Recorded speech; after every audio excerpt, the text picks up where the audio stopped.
Le jubilé de platine, c'est 4 jours de festivités prévus chez nos voisins britanniques. On va faire un récapitulatif des visites de la reine Elisabeth ici dans la région. D'abord, Hamza rappelle, c'est quoi un jubilé? C'est la célébration des 70 ans de règne de la reine Elisabeth II et c'est une fête très spéciale parce qu'aucun monarque britannique n'a connu de jubilé de platine. Pour rappel, la reine d'Angleterre a tout de même 96 ans. Du coup, les Britanniques vont fêter cet événement comme il se doit. Au programme, concerts, défilés, fêtes dans les rues et certains nordistes vont également participer à la fête.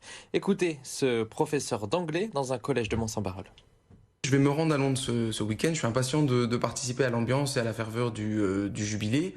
Il y aura plein de parades, il va y avoir des pique-niques géants d'organiser. Il y a un concert le samedi soir pour célébrer donc ce jubilé.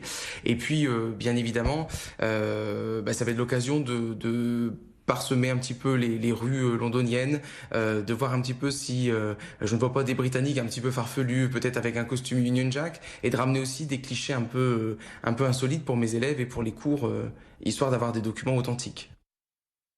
On fait aussi le point donc sur les rares visites de la reine Elisabeth dans la région. Ah oui, ils ne sont pas nombreux. La reine a fait seulement 2 passages dans la région. Le premier à Lille et Roubaix en 1957. Avant ça, elle avait fait un tour à Paris. Il s'agissait de son premier voyage officiel en France. Elle était accompagnée de son mari, le prince Philippe. Elle a été acclamée par près de 150 000 Lillois alors qu'elle était reine depuis seulement 5 ans. Preuve qu'elle fascinait déjà chez nous. Une des raisons de son passage, le marché aux fleurs sur la Grande Place. À Roubaix, la reine a visité les usines du groupe Provo, le peignage Amédée et la filature La Lanière.